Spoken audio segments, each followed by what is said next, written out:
let's just take some housekeeping up front before we start. And welcome to AGIC 2020. We'll continue with the welcome in a second here.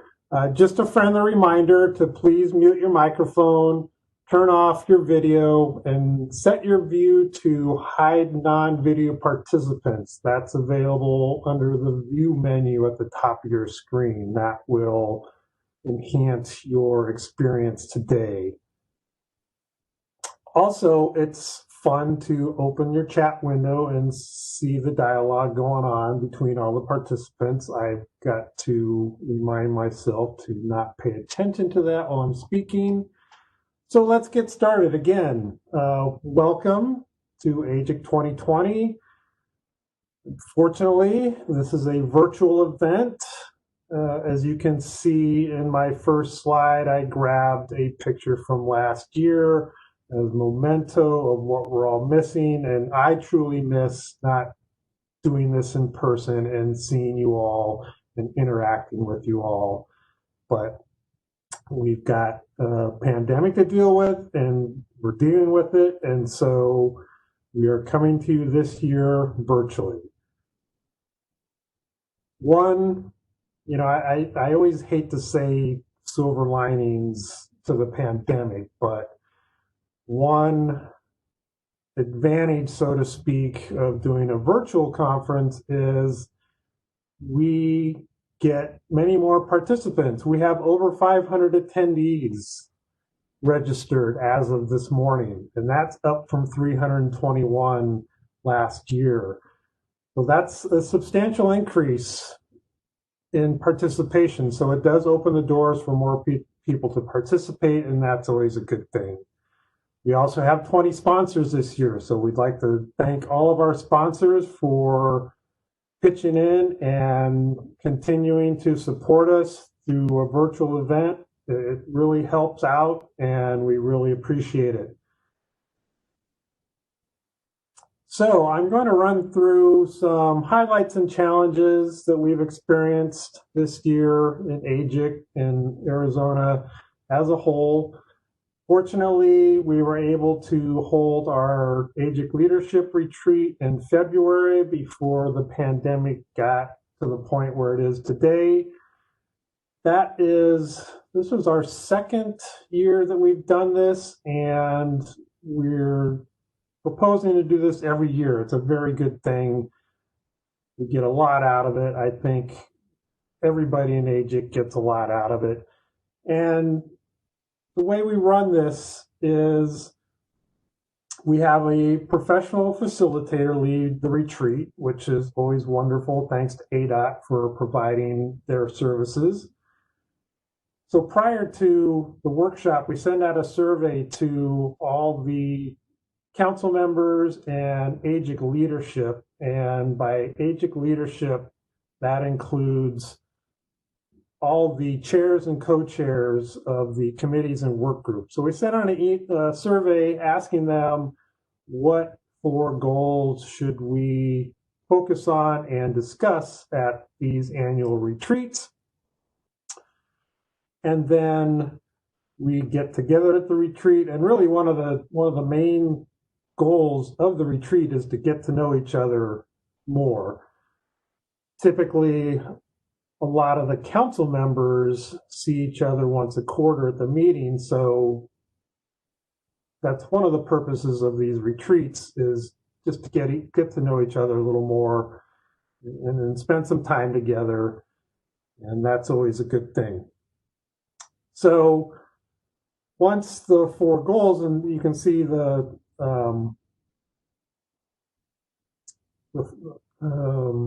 4 goals on the slide that were this year's, we put each goal on a sheet of flip chart paper, hang it around the room, and then we divide up into 4 groups, and one group is assigned to each goal, and they go gather by each goal, and they discuss and record why the goal is important, what work or resources are needed to achieve the goal, and how we will measure success for each goal.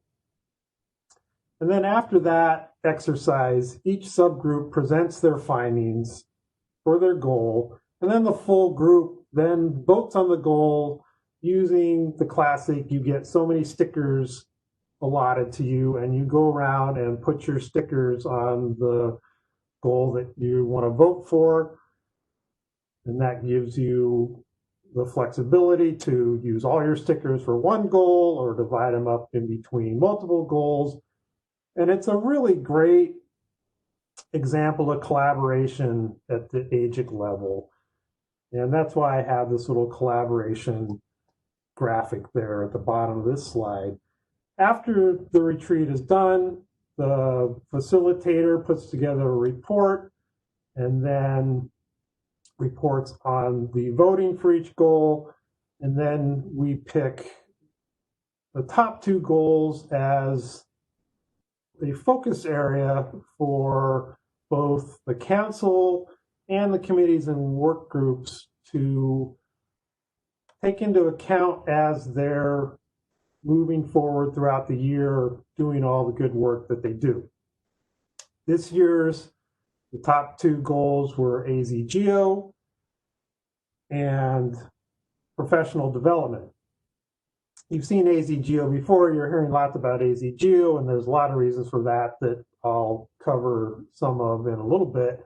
Professional development was something that's always been on our minds, that has been talked about off and on, and it actually came up as the goal that got the second most votes. So that is an area that we put some effort into this year, and we'll talk about that a little bit as well.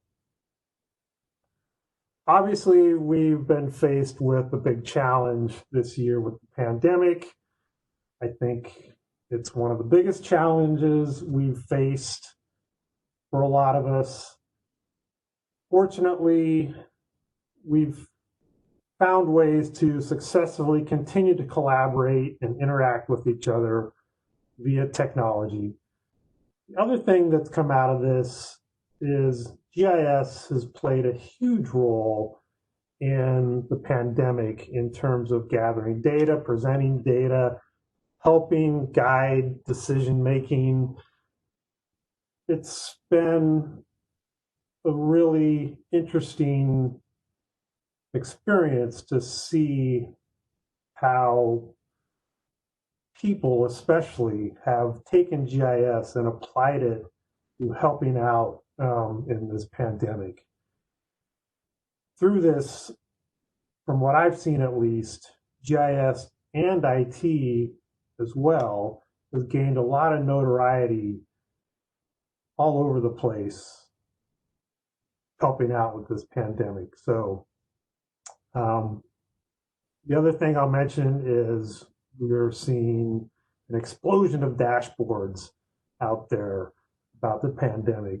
You know, I've always loved dashboards myself, and it's great to see all the different types of dashboards that are being developed and created to deal with this.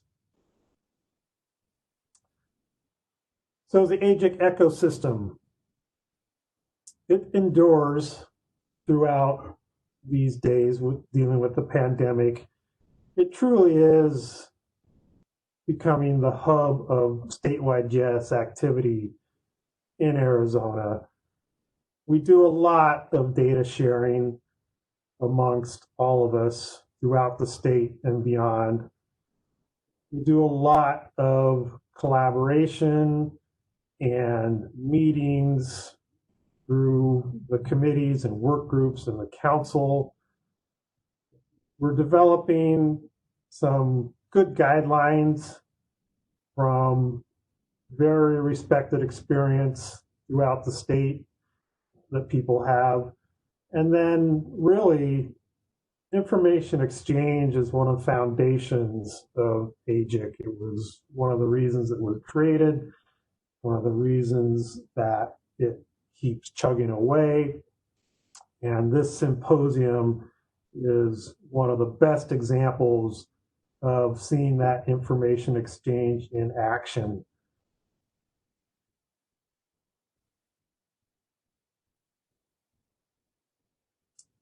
Participation in AGIC continues to grow.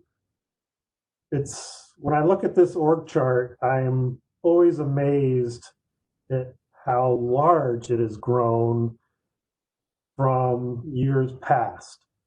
There's new committees and new work groups are being formed. There's committees and workshops putting on virtual events throughout this year that have had incredible participation, and along with that, sponsors have really stepped up to the plate to contribute both from a sponsorship level and participating in the workshops themselves. It's just really great to see this community continue to strive and grow given the challenge that we face this year. So let's focus on those two top goals a little bit. AZGeo obviously typically rises to the top. It's really being positioned as Arizona's authoritative geospatial repository. It's one-stop shop to go for data and much more than just data these days. I highlighted the term authoritative. That got a bit of discussion this year. It's always a good discussion. It's always a not so much tricky concept or term to define, but it always generates a lot of interesting discussion and feedback and different ways to look at how you take that term and apply it to data and information and so forth. From a data standpoint, it can tie back to the authoritative data editors, those who are truly editing that data and who they work for could logically be thought of as the authoritative source. There's variation to that, though. In cases of value, cases that value gets added to authoritative data for an expanded purpose, and sometimes even a different purpose. And then you have to think, well, then is that a sub-authoritative source from the original authoritative source? Does it follow that path of data editing and publishing? So there's also cases of derivatives that are made of authoritative data that may be used for other authoritative purposes. So it's not an easy term to define succinctly, but it is a good term to use to give end users a good feel for the usefulness, trustworthiness. I mean, they're getting it from the authoritative source, so they can use that data with confidence for their purposes. AZGeo's metadata includes tags to indicate authoritative sources and/or authoritative supply chains. So we're trying to accommodate that through AZGeo's metadata. AZGeo has a typical open data interface. It's a familiar look and feel that hopefully we've all experienced with open data portals that we've come across. It's really exciting to see how much data is being opened for free use by all, including the business community and beyond. It's a wonderful time being a data geek myself to see this happening and to have all these great sources of data that we can go to now these days. Really, really, really nice to see, really fun to have at our fingertips. I think one of the greatest advances in sharing geospatial data, especially through data portals, is the ability for the users to consume web services directly into their applications. This really provides a wonderful advancement to the point that the user no longer has to worry about downloading a data set to make sure that their data is up to date. This being able to consume a web service takes all that consideration out of the picture. You know that when you're consuming that web service, you're getting the most up-to-date data from that source. And having different options for consuming that web service is great as well. There's always the ability to download. That's always wonderful. Sometimes you just can't get away without having that data in your hands to manipulate it and slice and dice it however you want. And again, having the ability to download that in different formats based on your need, based on what you're using to process that data, consume that data, that's a wonderful thing as well.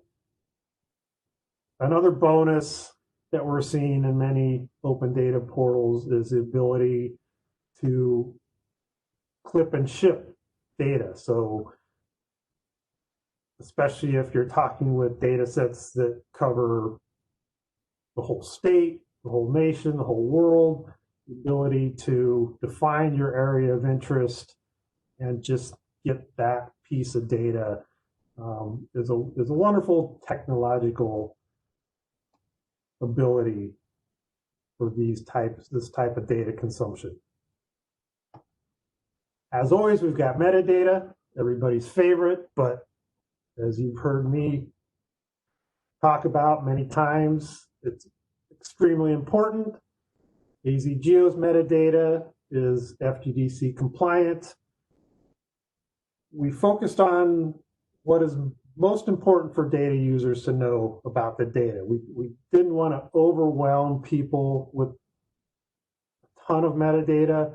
We wanted to narrow it down, at least at the first view, to what really is the most important things that an end user needs to know about that data so that they use it appropriately, and more importantly, they don't misuse it in any way.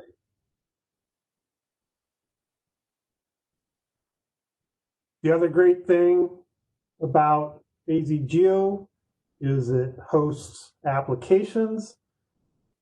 This is just an example of some of them, but it really builds upon that one-stop shop framework that you can use AZGeo to get data, you can access applications. It does much more than that, and it really is becoming a great collaboration tool as well for folks to work together and collaborate in great ways. Okay, moving on to professional development, the other of the top two goals that were identified out of the retreat. So early on, it was actually towards the end of last year, early on this year, a group of AGIC leaders convened to outline some initiatives with the goals of getting folks to think about becoming leaders and provide them guidance from experienced leaders in Arizona. You can see some of the things that we came up with, and we are moving to implement some of this stuff. We have talked about this at the council meetings throughout the year. We have some events going on at this year's symposium that you'll see. There's other places that AGIC leadership gets involved to further expand their leadership and collaborate with other leaders beyond Arizona. The National States Geographic Information Council is one of those. They even have a GIO academy that they run. There's the GIS Certification Institute. They have grown a respectable certification program. And then URISA has a GIS Leadership Academy. So we're seeing a lot of these organizations providing leadership guidance, leadership workshops, leadership academies. These aren't the only ones. There's others out there. This is just a sampling of them. So again, part of our goals in AGIC is to provide resources for people that are looking to become leaders and give them guidance.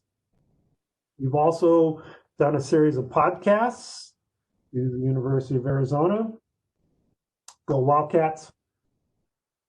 And these are really fun to do. For me personally, it was the first podcast I've ever been involved with, but it was a group. Gene and Jenna, myself, Shay, and Mark got together with Chris Lukenbiel and really had some fun discussions about leadership, and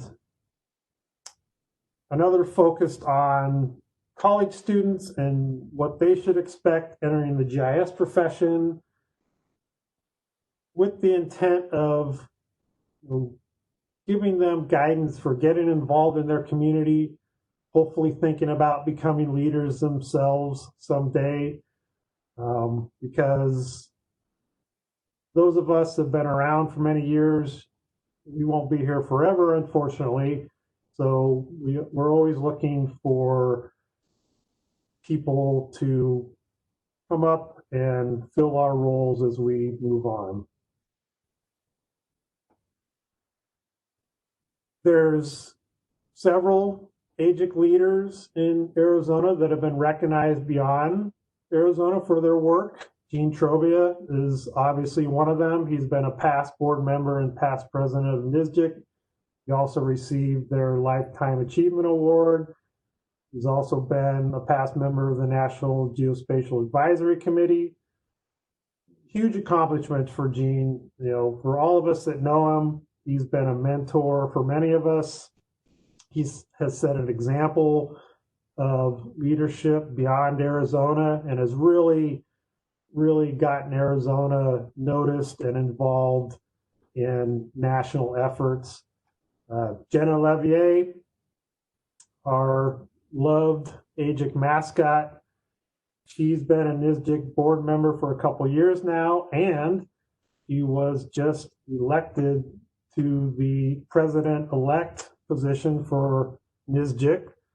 So congratulations, Jenna. That's a 3-year stint, starting as president-elect, then president, and then past president. James Meyer from ADOT.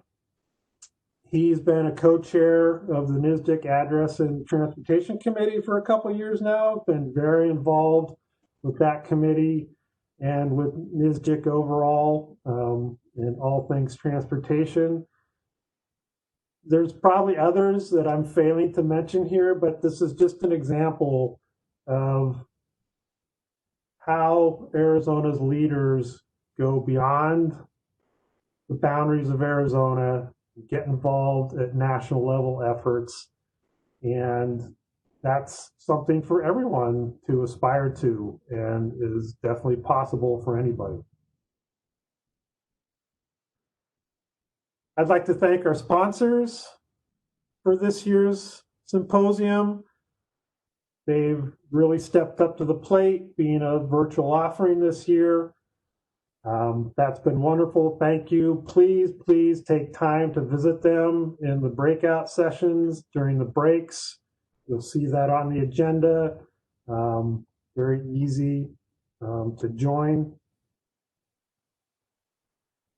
And so we've got a lot of great things again this year. We've got our NG 911 track, which is going on today from 11 to 2.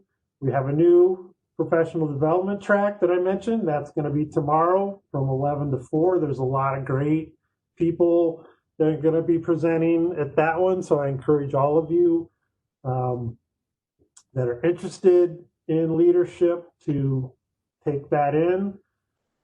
We have a natural resources track. Natural resources has been a fairly new work group over the past couple of years and is really gaining a lot of traction, a lot of participation. We have our classic LiDAR and UAS tracks again. We have 10 one-hour technical sessions, of which one of those is going to be on AZ Geo. We have some great hands-on workshops. A big thanks to our hands-on workshop providers. Those traditionally have been one of the most popular events at the in-person conferences. And one advantage to being a virtual event this year is there's a little more space in those workshops this year. Another great wide variety of presentations. So thank you to all the presenters for stepping up and submitting presentations and doing them this week. We really appreciate it. And group activities, check out the program for some great fun group activities and networking opportunities. Networking is always one of the highest rated events on the post-conference surveys. We've got some fun activities. We've got a couple nights of hospitality suite. So please take advantage of those and continue that great networking that we all love and enjoy and we'll keep doing no matter what goes on. All right, at this point, I would like to introduce our keynote speaker for this year's conference, Jack Dangermond, the founder and president of Esri. Jack is a landscape architect by training. He founded Environmental Systems Research Institute in 1969 with a vision that computer mapping and analysis could help design a better future. Under Jack's leadership, Ezra has grown from a small research group to an organization recognized as the world leader in GIS software development. Ezra is creating cutting-edge GIS and geodesign technology used in every industry to make a difference worldwide. Jack's ongoing drive is to aggregate and integrate increasing quantities of data, to visualize and analyze the data, to gain holistic understanding, and to help individuals and organizations make impactful, evidence-based decisions. Personally, my experience as an Arcgis user since 1988, it's amazing how the GIS industry has grown. Specifically, the advancement of the Arcgis software suite. I mean, when I started, we were running ArcInfo Workstation on a 1MIPS Prime mini computer using Tektronix graphic terminals for command line processing. Howard Ward would run tins and drag the whole system down, and you could hear everybody at the same time in the office yelling at Howard to stop running those damn tins. But then the advent of computers and technology, from Unix RISC workstations to personal computers to virtual environments to cloud computing, it's just amazing, along with the breadth that the Arcgis software suite now encompasses.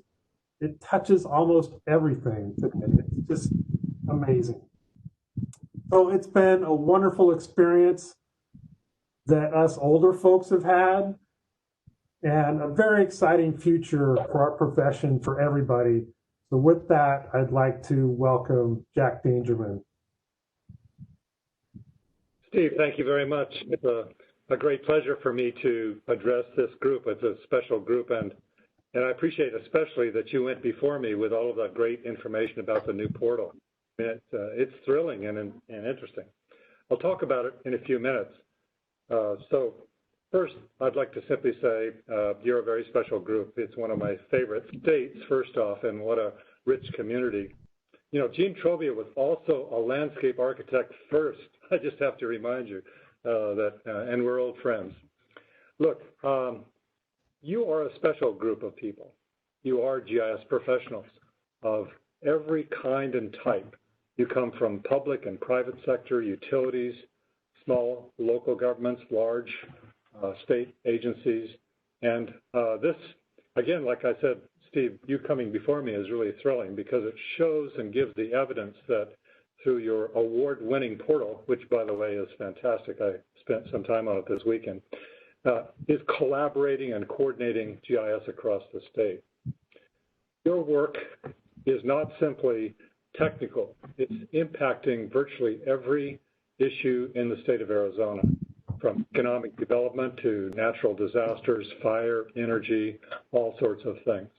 So those of you who have seen me speak before know that I like to talk about user slides first to show evidence that the work is really fantastic. So these are a few Arizona examples, but many examples from around the world. In first, environmental monitoring, modeling, and assessment. We're looking at the polar caps. We're looking at changing vegetation, changing landscapes. And in the environmental area, this example in the upper right of environmental inspections and dashboards that show the result show in Arizona at AEQ the transactional work that's going on in building an understanding of what's happening in the environment synoptically.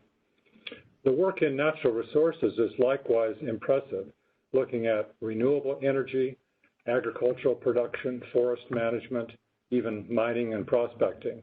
And here, again, using Survey 123, the field wildlife observation data of burrows in the field done by here, the state has been amazing. Look, this map, my favorite map is the one of bees moving back and forth. I had no idea until USDA produced this, that actually this is not about bees migrating, it's about bee colonies, people who own the colonies, moving them back and forth for agricultural activities. It's just thrilling to see it. Many of you are managing Arizona land information, like in Maricopa County and in each of the counties, transactionally maintaining the land boundary. But look at these fantastic interpretations of that, looking at property that's taxable, what the revenue is, looking at parcel history, looking at the land cover, tax delinquencies, and so on.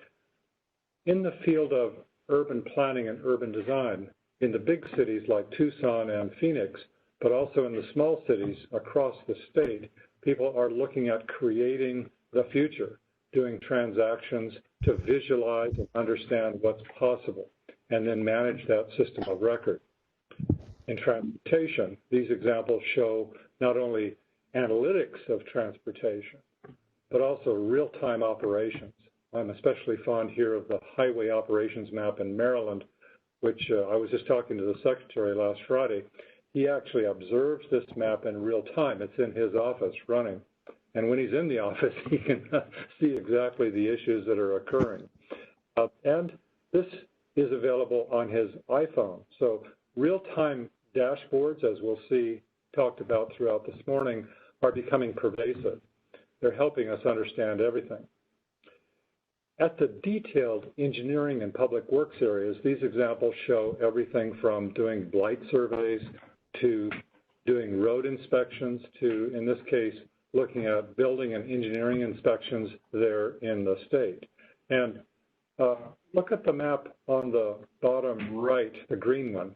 this is targeting high needs for infrastructure, being able to communicate effectively to those who need to know what areas are the best target for investments, return on investments.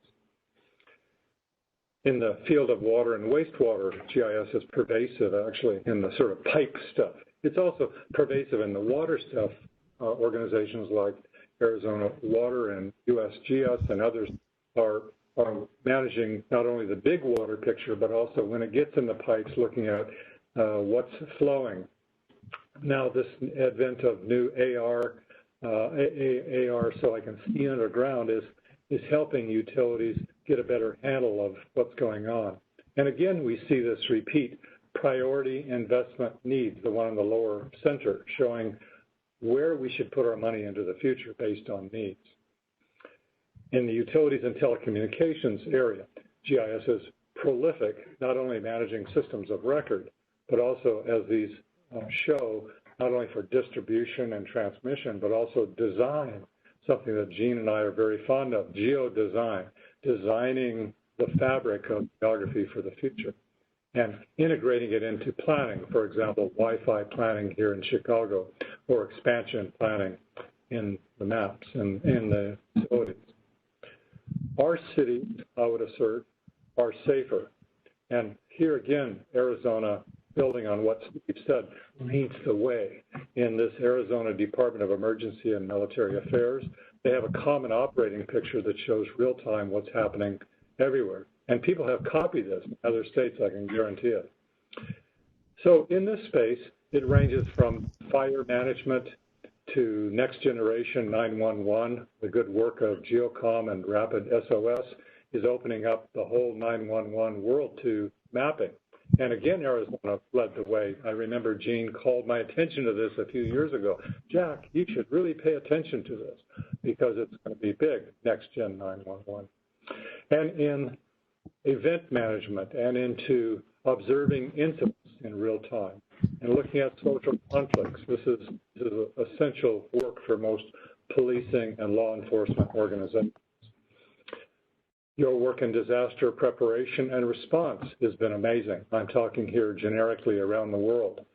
Our world is in trouble, and I'll talk more about that in a moment. But look at this map of fire going on right now in Brazil. I mean, the lungs of our world are burning down, and observational science is helping us understand this and bring to the world's attention the need to really address these issues. But on a more local level, wildfire, hurricanes, tornadoes, volcanoes, these are events that are increasingly emerging around the world, and GIS professionals, many of you specifically, are addressing. In the world of cartography, one of my favorite subjects, these are just a few maps that we collected together from the user conference, just beautiful maps that are interesting. COVID map here in the center, up there in Nigeria, just draws your attention. It shows very clearly the hot spot in Nigeria where it's happening. But all of them are beautiful. City maps, geologic maps, tourist maps. The language of geography is cartography. And I just love that statement. Well, this year was our census. And this was the first digital census. And just at the end of last month, the Supreme Court ended the census. But I'm very proud to say that 99.9%, this is a statistic that just came out, of the census that was to be collected was collected, with 2 states being exceptions, not one of them being Arizona. So it was amazing testimony to the ability to do field data collection, to target the right population, to understand the response rates and so on. And these are a few examples. Again, some of them, well, there's Maricopa County Recorder's Office showing the registered voters in blue and red. Public health and social equity is a major interpretation of statistical information that's helping us understand social equity, racial and ethnic disparities, social vulnerability, being able to also understand, as it relates to diseases like malaria or African swine flu, where best the facilities should be located and how we are covered. This year is a year of COVID, and all of us are in this. And the GIS community, let me just tell you, has been amazing. Thousands and thousands of maps have been stood up to understand cases, but this goes far beyond cases. For example, Arizona DHS has understood where community testing planning sites should be located, understanding where care facility tracking should be done. Now working on vaccine distribution. And in the upper left, using the curve, as we're all used to understanding now, GIS has been able to be forecasted, predicted, and then the results of the growth have been allocated to the hospitals and care facilities. It's amazing testimony to your work. Well, let me move on. At this summer's conference, I suggested that GIS is interconnecting our world, and I believe this. It's creating a new form of understanding, and the COVID map from Johns Hopkins is an example of this. I mean, it's been looked at over 1 trillion times by over 2.5 billion people. That's reached a lot of the world's population, and they keep looking at it every day. It's interconnected people and created an understanding. It's increasingly, as your portal shows, helping us understand and interconnect the relationships between agencies and activities and sciences, and interconnecting using the web, our technologies. You and I live in a world that's a living world. This is all obvious to you. In one of the most beautiful places in the world, Arizona, everything's interconnected. Actually, I forgot to say this, but since I was a young child, when my aunt bought me the Arizona highways, I became totally engrossed in the beauty and systems of Arizona. And they are complex and they're dynamic and they're interconnected. And these systems are, in fact, fundamental to our life. They're actually fundamental to all life forms around the world. Today, on a serious side, we can only stop and contemplate just how much of a problem we're facing today, all of us as human beings. We may simply say our world is in trouble because there's environmental degradation and social instability, as we've seen in the last 6 months. The locust plague, you have overpopulation, water, disasters, and of course COVID, as a matter of fact. So this is a big challenge for GIS users. These are challenges that we should address. Do you agree? Can we as lowly GIS professionals address these great challenges? You bet we can. In fact, overcoming many of these challenges requires the very things that you as GIS professionals work with, being able to understand and collaborate. And this means being able to take our best science and share it. As Steve said, sharing our data openly and interconnecting our technology and standing up problem-solving capabilities which are cross-cutting. And geography and GIS are a major player there, but also the GIS community. You are essential to make this happen. Geography is the science of our world. Many of us studied it when we were kids, but it also provides more than simply place name recognition and maps. It's a way to integrate all of our knowledge and help us integrate virtually every science and discipline. And GIS, the very technology that many of you use, provides us technology for abstracting that science. And it's also a language for applying it, like the examples that I just showed, bringing together virtually all types of content and analytics and connecting it, modeling it, visualizing it, and creating a platform for intelligent action. Now, I hope this isn't like a classroom lecture on what GIS is, but I want to review one of the basic things for me that's important. GIS organizes geographic knowledge. What is geographic knowledge? It certainly is data, the thing in the center, but it's also knowledge about how we organize our data models. It's also the maps and the stories that we tell. It's also the workflows that we apply, the reports, the analytic models. All of these things are integrated in what we call GIS. And you are transforming how the world sees geography, a kind of digital geography. You're creating building blocks for shared, the word again going back to Steve's presentation, shared understanding. And these are not just downloading data, map services are available, downloading apps, downloading workflows, sharing that. I mean, the AGIC or the Arizona portal really is the platform for creating that kind of infrastructure. At the broadest painting of your work, you are participating, all of you, in a kind of process and a framework, which is about measuring, visualizing, analyzing, and then using that understanding, that information to do planning and decision making and ultimately action. My old friend, as I've often quoted him, as Richard Saul Werman. He started TED, and he often says to me, Jack, you know, you're in all of the GIS professionals are in the understanding business. You just don't understand it because understanding precedes action. What a wonderful quote. Creating and applying geographic knowledge or understanding widely. Well, GIS professionals do that. They're applying the science of geography everywhere on little projects, little systems. And the big vision is that these little contributions become interconnected, sharing data and services, as we've just heard, opening up the opportunity to create geospatial infrastructure. What is geospatial infrastructure today?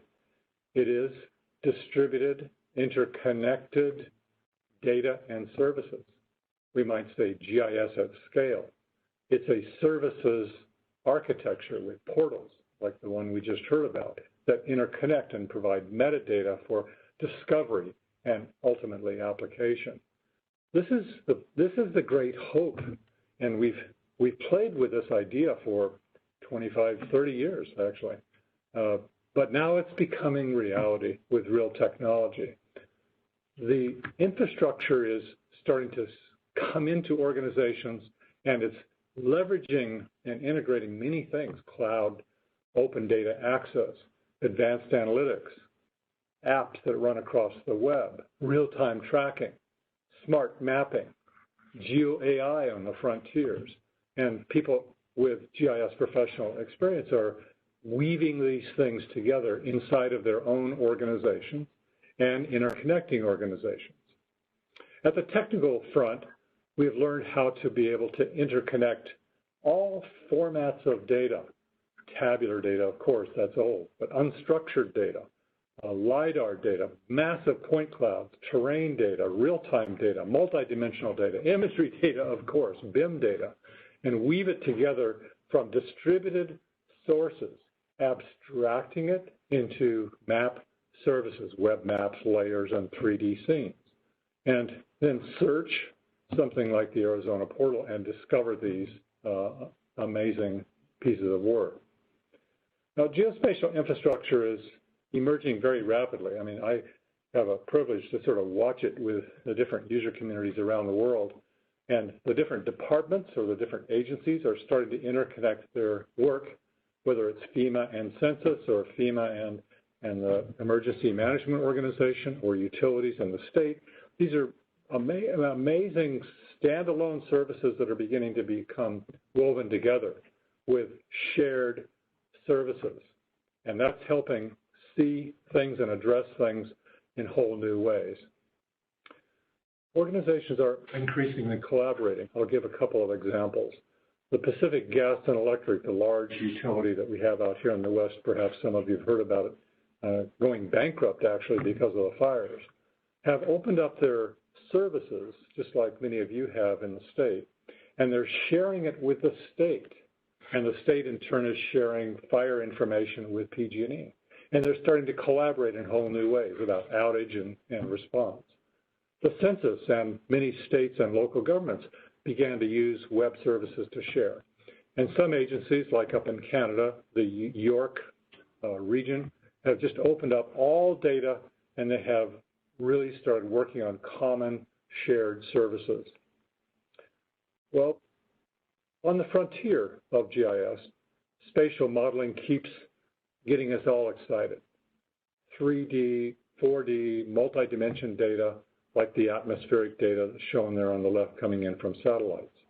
Vehicle tracking, 3D cities, multi-dimensional data, all interesting, such interesting data, and then tools to be able to access open data science tools to bring it all into GIS.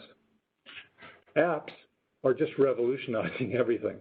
I mean, the dashboards, the deployable device-focused apps for field data collection, but this is starting to emerge into the citizen world, opening access to your sorts of infrastructure everywhere for everyone. I can imagine that portal, that work that you began is going to wind up like a kind of utility for the state.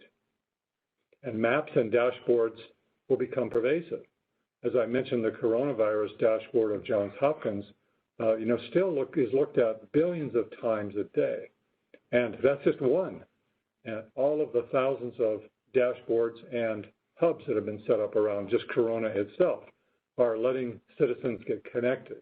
And this powerful instrument will be a kind of language, a new language to help people understand the big issues of climate change and loss of biodiversity and programs to address those.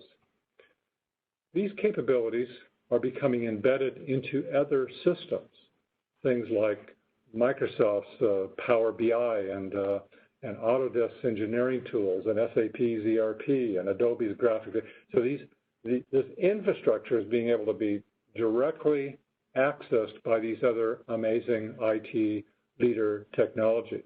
And that's opening up not to GIS people, but to other people, your work. Hubs are transforming communities. And again, I just referenced your AZ Geo as one of the leading ones that I didn't even have to explain it. Thank you very much, Steve. This infrastructure is going to be the foundation for much, much more, empowering not only agency-to-agency collaboration, but also citizens in all sorts of cooperations, volunteers in a city, volunteers for addressing some of the issues of fires or issues of trash or ever. And there are some agencies that are already grabbing thousands of citizen volunteers around the hub to get them to help take care of our place. Look, I want to finish the first section of my talk by simply saying GIS is becoming a powerful force. And you guys as professionals know this. It's moved from little projects to creating organizations. The whole city of Phoenix, the whole city of Tucson, the whole state of Arizona. And that's building on this idea of organizing work, improving collaboration, understanding complexity, and coming up with holistic solutions. This is the beginning of what I think will emerge as societal GIS. I've been talking about that for, seems like 30 years. And it's now starting to actually be real. Now that's going to start addressing with real people in every organization. I mean, I see a day when GIS will be in every organization on the planet. I mean, I was talking to Bill Gates. He was referencing this conversation that he had with his old colleagues. And he said, I imagine that there's going to be a desktop on every desktop in the planet. He said that was his old vision. Well, I'm just going to copy his language. I now envision that GIS is going to be in every organization on the planet, whether it's NGOs or governments or businesses, and it's going to be opening up understanding so that people can approach creating more holistic lifestyles and more holistic solutions to address these great challenges. Realizing this vision, interconnecting everything, isn't going to just happen. It isn't based on technology or science alone, although they're important. It's going to require us to understand problems holistically, organize our work, create and envision solutions, embrace this ongoing revolution of innovation that's occurring. And that, ladies and gentlemen, is the work of GIS professionals. Your leadership is essential to be able to pull that off. And I so much appreciate this opportunity to spend a couple of minutes with you talking about it. Well, I was also asked to talk briefly, and I'll make it very brief because I just have a few minutes, about our work, the technology that we keep pushing to help you do your work better. ArcGIS is really the center point of our work, as many of you know, and it really is composed of three subsystems. It's a system of record keeping, like the parcels or the utilities. It's a system of analytics, like visual analytics and spatial analytics. And then it's a system of engagement, like the hub example, with apps and maps that engage people. And it's interesting because all three of these systems are really integrated into one platform. It's quite unusual. Usually you have BI for BI people, and you have, big data analytics for analytics people, and then you have the system of record keeping. But this has been carefully crafted with spatial data to really address all three kinds of communities with one system, one integrated system. And that system can be realized in different implementations. In the desktop for projects, in the server for systems, like systems of record keeping and engagement. And in the cloud, increasingly, both of those are supported. And finally, these kind of patterns, these implementations, are also all interconnected. So I can do a project, share it in a cloud. I can access a cloud to access other distributed systems. They're all engineered to work together. And that's a very powerful kind of concept, not unlike the web itself. This system keeps evolving. We have about 2,000 people in our software development team that keep taking advantage of new tools for data measurement. Reality capture is a big one this year, but LiDAR and BIM and unstructured data. They keep integrating in new innovations in computing, distributed computing, AI and machine learning, mobile computing. And this year, the big thing we're working on is Kubernetes, cloud native server technology. And also integrating in not only our own science work, but open science so that we can connect and interconnect our tools with others.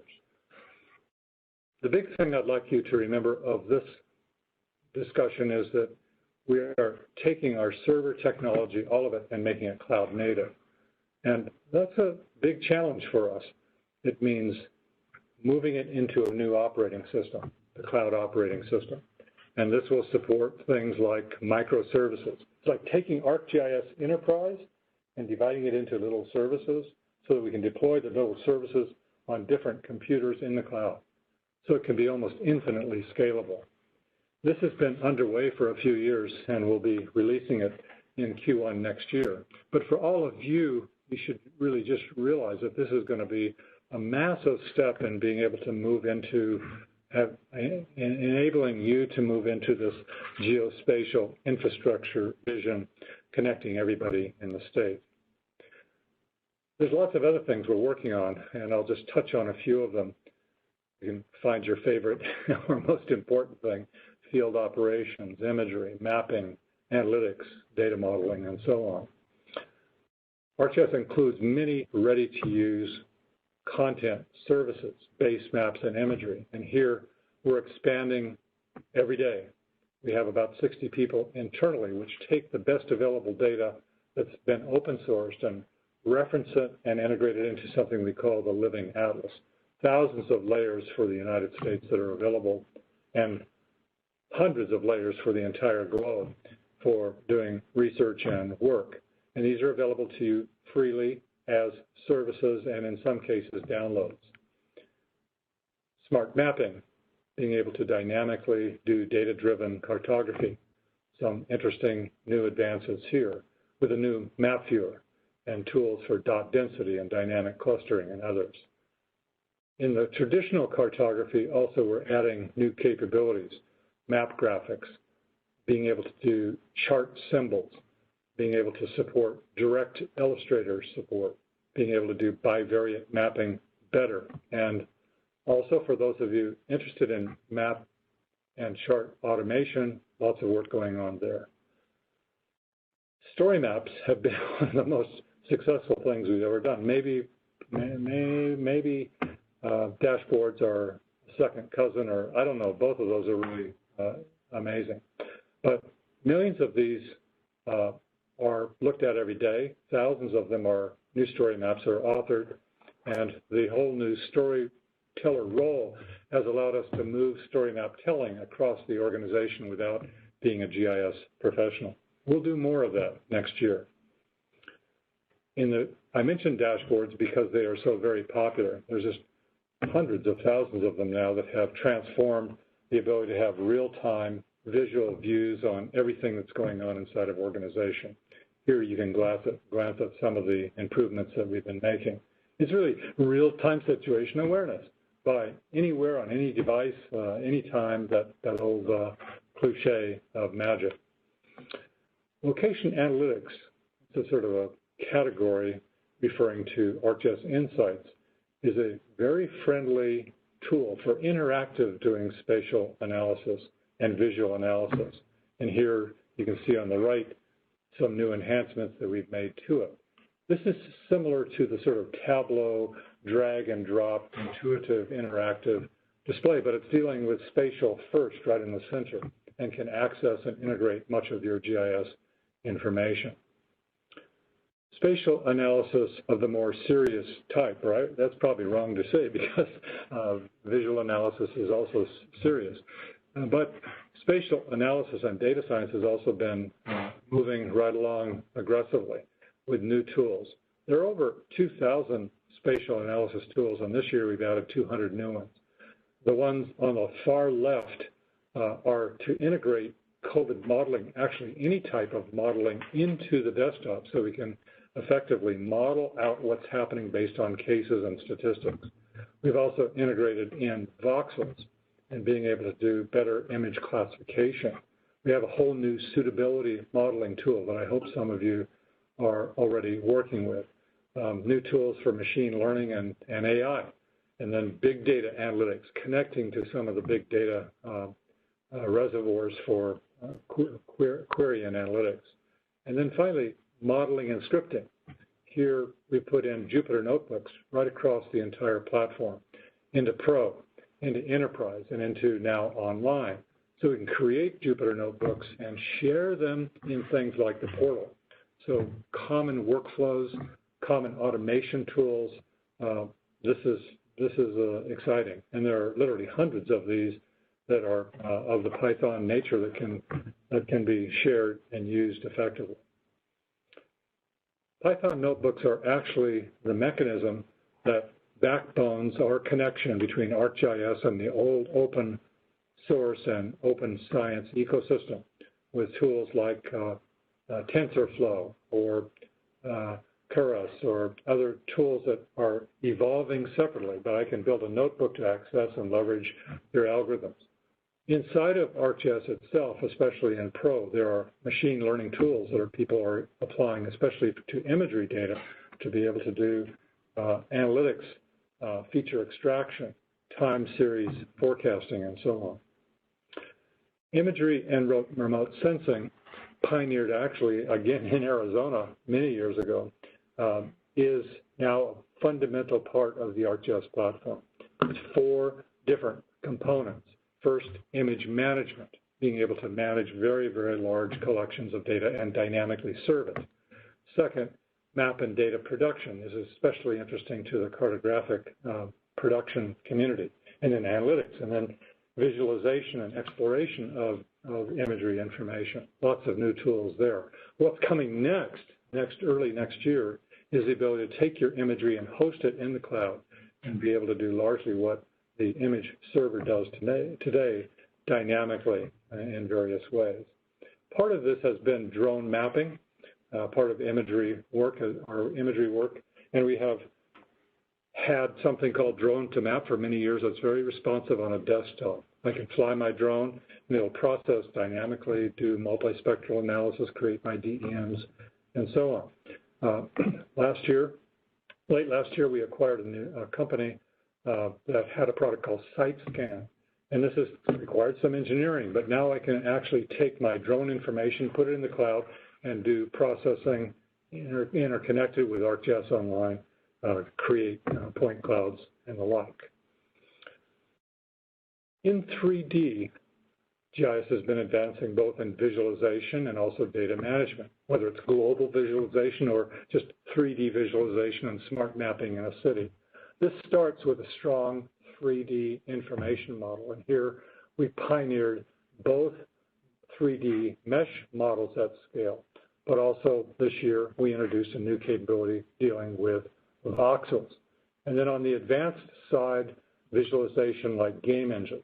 Last Friday, we introduced a new API that allows you to take the popular game engines and embed a runtime capability that accesses all of your geographic data for gaming. Not that you want to play games, but the visualization capability of gaming engines is now possible. This is supporting both Unreal and what's the other big one? Oh gosh, now I'm very embarrassed. So anyway, you'll be able to do that if you're into gaming or want to build gaming sorts of visual experiences. This will be partly for the developer community, but you'll see applications coming out like these Australia fires visualized here on the right.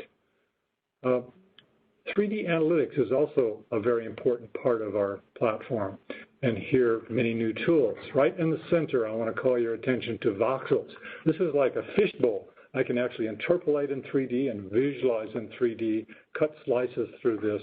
And for geologists, atmospheric people, or ocean people, we've often wanted to look up 50 kilometers and down 50 kilometers and analyze the data that we have in various ways. This does it. Our approach to 3D has been not one application, but to put 3D GIS into everything. So it's in our Earth application, in Engine, in Pro, in Scene Viewer, and in Experience Builders and applications that allow you to build your own. Real-time has been another dimension of GIS work. We have had real-time information capabilities with the Geo Event Server for some time, and coupled with a Geo Analytics Server allows us to take very large IoT information, analyze it. This fall, we've introduced just a few weeks ago a new capability all in the cloud. So this is an extension to Arcgis Online that allows us to take real-time data, connect it from your cities or your stream flows, and it'll process it in the cloud and serve it right into your applications. This is going to change the world because it simplifies and does not require that you stand up your own infrastructure or processing knowledge to be able to support it. Heart and center of almost every GIS professional's mind is data management and editing. And here we're making advances by supporting the new generation of data models in a services, web services environment, and improving editing tools to support that services environment, both in 2D and in 3D. Of course, continuing to support cloud-based as well as non-cloud-based data management, and then just making enhancements all the time to the geodatabase, the richness of the geodatabase model. Now, 3 data layers that I'll simply bring to your attention because they're so important are the new generation of web services-based utility networks. This is for water and electricity and gas. This allows us to scale way up to have smart grid, as it's often referred to. Second, to be able to support the new generation of parcels. This is parcel fabric in a web environment with editors that support that. And finally, to support roads and pipelines, linear referencing. This is the other kind of geometric integration of roads and pipeline data that are brought in. These three kinds of web services-based data models, pay attention to this, are the sort of modern way that we will manage and make available as infrastructure our information across networks. Many of you support field operations. Here, again, we keep advancing our work here and being able to plan and manage and see work and navigate and make maps and do location tracking. But on the far right, you'll see the heart and soul of why people really like it. It's really data capture. And this is through inspections, and some of the examples I showed here in the state of Arizona are particularly interesting. On the very far right is a new integrated application that takes the best of these other applications and brings it all together into an integrated workflow. This is called Arcgis Field Maps. And it means instead of having 5 apps on my phone, I can just have one and it does all of them together. So stay tuned. This will keep evolving for capture. It'll evolve into more support for crowdsourcing and the like. Realize that this is a technology that relates or connects the field with the office, with dashboards. I can see once where everybody is and what they're doing through Tracker. I can also manage their work, being able to tell them, hey, you should go there. And think of this in the context of real-time operations. It's transformational. Well, the last thing I'll cover very briefly is the Arcgis product families. And these are these different components, the online component, the enterprise component, and Pro, that all work together. And they are one integrated system. Sometimes we refer to this as the Arcgis cloud strategy. And while we clearly can run our technology in the cloud, and increasingly cloud native, the reality is also many of our customers want us to also support software. So we have two strategies here that will continue on for long into the future. I'll start with Pro. This has been the replacement for ArcMap. It's been long in coming, and this year it has matured to where it's virtually feature function complete with a couple of very small exceptions. But it also has hundreds of new things that we can do that we could never do in our traditional desktop environment. Pro is actually a thick application of a web GIS. And it has, well, you can see lots of new things. It's faster, of course. It can do link analysis. It can do the voxels, as I mentioned. It can support hydro networks in a services environment. It has some practical things like auto-save and map graphics as a layer on top of my information, things that will change the pattern of work. What's coming for us is linear referencing, editing. Well, you can look at the list. More machine learning, and something called mesh management and editing. I'll call your attention to this because you're going to be hearing more about it. Vectors we've done for years. Rasters and imagery have been integrated, but clouds of meshes, very large point clouds with mesh environments are, yes, we can visualize them, been able to do that for years, but think of that as a new kind of physical structure for dealing with the way that we abstract reality. And we're working on that. It's coming this year and next year. Pro's extensions are well known in analytics and data management and map production world, and we keep improving each of these every year. Arcgis Enterprise is the big server in the sky, and there are hundreds of thousands of these that are implemented, and they provide complete GIS infrastructure in both cloud and also on-prem computers, and they support all the common activities. Here again, I've already told you what the short news is, it's Kubernetes. And then online, the sort of third post in the stool, so to speak, is growing massively. There are over 9 million users now that use it on a regular basis.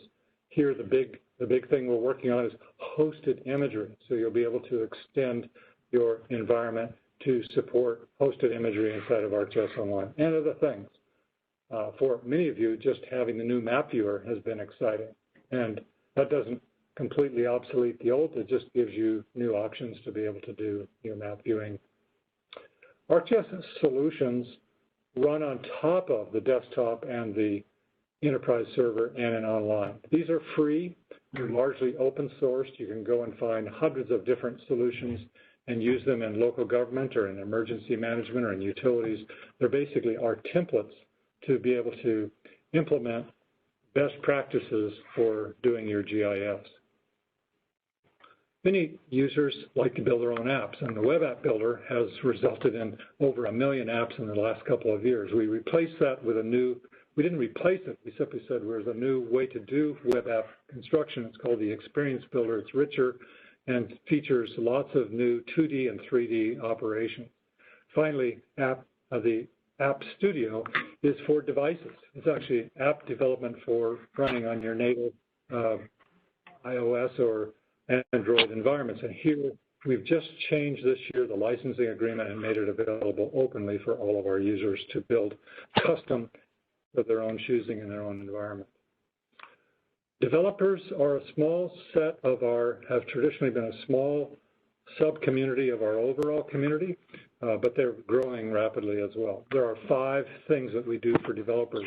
Python API, I've shared.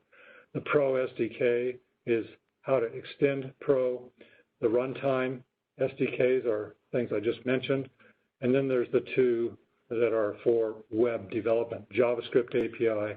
And ladies and gentlemen, we're building a new simplified REST API, which will be very supportive for the open source community and can integrate in all kinds of applications right into the basic infrastructure.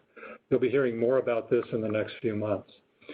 Our most popular one is JavaScript, and this is browser-side work, widgets and workflows that run on your client side that can do visualization and analytics, and they're very fast. They can connect to your feature data, bring it in, and do visualization in a client environment. You can build really rich clients with it. Finally, about 2 years ago, we began building a series of what we call Geo Enable Systems.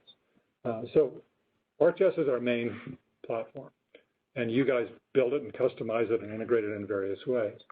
These 4, let's call them applications. Really, they're systems. They're not an application of ArcGIS. They're systems that are companions to ArcGIS, are available for indoor GIS, for business intelligence, for urban planning, and for mission. The awareness and collaboration capability is encapsulated into a solution for the firefighter, for the public safety organization, and these are pretty cool. Business Analyst is used by all of the large business organizations that are using GIS around the world. It comes with a lot of data. Urban is for urban planners. It means you don't have to be a GIS geek in order to do urban planning. No offense there. Indoors is for building indoor GISs for space management and occupant experiences, like navigating through complex operations. This is fantastic for complex facilities and airports and universities. And then finally, Mission, this is our newest in our family, just released this year, is for managing a fire or managing an emergency operation, and it has lots of apps and so on associated with it. What's next at Esri, and I could say probably what's next in the general field, is continued work in this whole cloud of different operations. This research activity will be showing up in different releases of the software and of the cloud services over time. Look, some of you know us. One of the big passions that I have personally is education. And we have 2 big programs for this. One is in higher ed, with our higher ed program. We are opening up a new mechanism for students to have a 1-year free Learn ArcGIS license across the world. The second one is in the K-12 environment, where we've partnered with National Geographic, and their intention is to build curriculum on top of or with GIS that will reach millions of students around the world. And I invite each of you to get engaged with us on this, because bringing GIS, your passion, into schools, I believe can help us create a better future by teaching kids to be geographically literate.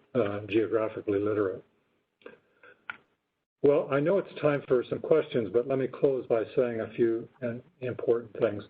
I try to get across this idea of GIS and the science that underpins it are rapidly evolving in the measurement side and analytics side and applications. And they're clearly helping, you are really clearly helping individuals and organizations do their work better. And particularly your collective work, as I'm starting to see happen. And by the way, your community, this whole education and training symposium, is a way to build collective knowledge. This is so exciting. We need to do more, ladies and gentlemen. I think we need only to look at our papers or the social media or any media that you listen to realize that our challenges are getting quite serious. And it's going to take all of us to be able to address these and create a more sustainable future. This year, the work in COVID got me all excited because I saw for the first time ever that a kind of global community of GIS users could get together and mobilize collaboration everywhere, every country on the planet. And I mean every country on the planet, okay, with a couple of exceptions, got together and started moving. And that was amazing. It also demonstrated that people exactly like you and you, working together at many different sizes of organizations can share and build a common infrastructure that can address the big challenges. And I'll simply close by saying you and your work are becoming essential. And as we go through this political season, as people become more aware of some of these challenges, it's not about going to the right or going to the left. It's about understanding how your work can impact creating a sustainable future. So let me again say thank you I deeply appreciate the opportunity to talk with you and be with you for a few minutes, and I'd be happy to answer any questions, Steve, if you have any. Thanks, Jack. Always wonderful to hear from you every time we see you around at different conferences and stuff. Folks, if you've got questions for Jack, please put them in the chat and I will moderate those. Obviously outing myself as an old timer in GIS, seeing you present everything that's coming, everything that Esri is doing these days. I think back when I started in Pima County and the beginning of growing ArcGIS and how at one point, I could name off every data set that we had. Those days are long gone, and it's not just data, it's applications and what it's being used for. It's just amazing. And I don't know how you stay on top of it all, really. I mean, it really exemplifies how it takes a really good team and a lot of collaboration to keep on top of all that stuff. Here's a question. Jack, Esri's created so many systems, applications, tools, and integration in the cloud.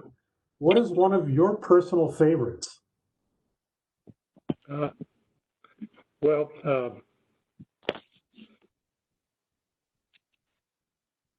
so many. No, I'm not going to. That's right. I'll simply say I've never worked so hard in my life, Steve, as have many GIS professionals around the world.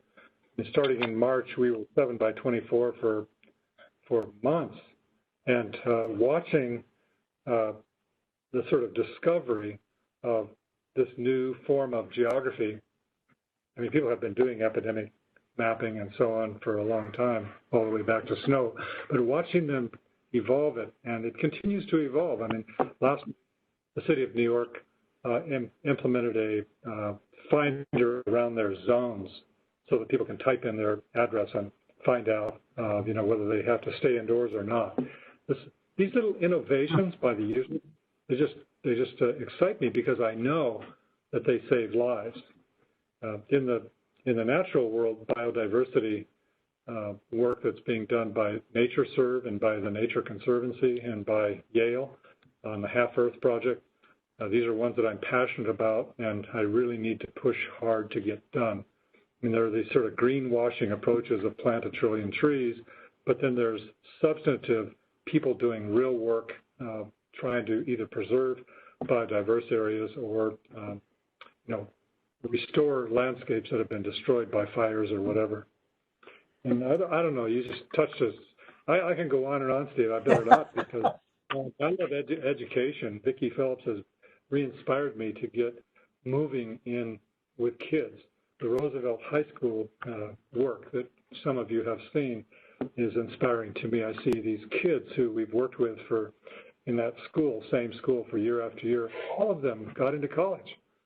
In the most difficult situation, socially and economically, they all got into school, and then they got, they got into GIS, and they're just moving up in the world. So that excites me a lot as well, Steve. That's great. A more succinct question. Is Esri looking at hosting desktop editing in the cloud in the future? Well, we are definitely moving to an ability to have browser-based editing. So it will be a different experience than the desktop editing, but it'll be browser-based editing. And already in the utilities, our office in the UK has built an application especially for electrical utilities to do this, but we'll do more and more of it over time. Now, I love the desktop because it's a magnificent piece of technology. I can do editing, I can do analytics, I can do data management, I can do the whole 9 yards. And so it's very easy to see why that's the sort of favorite of our technologies for the GIS professional. But there is also the ability emerging now with server-based web editing to be able to say, for example, the whole UK database of their master map is being edited and updated in India across the web, with thousands of updates happening every day. But they're not sophisticated editing. They're very simple, add a dot, change something. So that services-based way that we do business with the parcel fabric and with the utility network and with other ones that are coming down the line will enable web editing to be able to be stronger. Great. Okay, I've got a lot of questions, so I'm going to have to start cherry picking. So sorry, folks, if I don't get your question out there.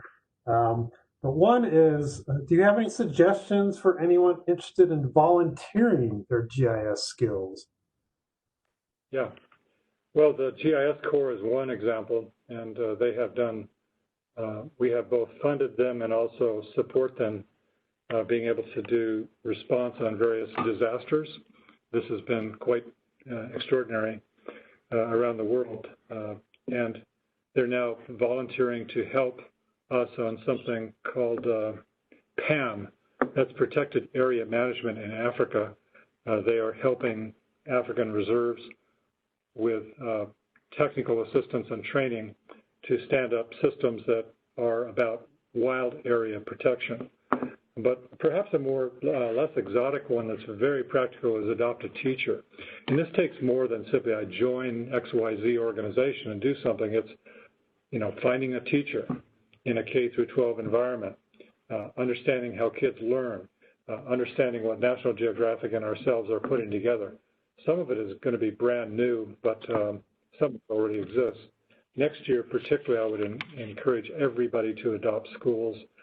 Take the new Arcgis Learn lesson pattern, and there are about 300 of these Learn lessons now. And our focus is to build them for kids in schools, and so that's a good way to waste some time, right? It's like investing in the future. So I like that one. There's a lot of NGOs, NGOs, and my colleague David Gadsden runs, I think it's about 11,000 NGOs, so sending him a note and suggesting this is a good way. There is a Society for Conservation GIS, that's SCGIS. Web search that and volunteer. There's about, I think it's about 700 members of that volunteer their time for conservation GIS, because these are a service corps that actually help NGOs do GIS in the conservation area. So those are a few. Great. Yeah, that's wonderful. And we'll end the questions on that. I think that was a really good way to end it. Jack, just want to thank you again. It's always an honor to have you as a keynote. Wish we could be in person to hang out and chat more, but you know, this is getting us through. So we'll continue. Well, listen, Steve, you sucked me in saying I was going to be able to go to Prescott, one of my favorite places on the planet. And now, what did you do? You screwed everything up, you know? But anyway, it's my great honor to be with you. I deeply appreciate the chance to be with you, and I really want you to do well, all of you. Thank you. Thanks. We'll send you an appreciation of a token of our appreciation. No, what I want is a trip to Prescott, Steve. You know, like a little, you know. you can come anytime. Once we get back there, you're welcome to come anytime. Okay. Thank you. Bye.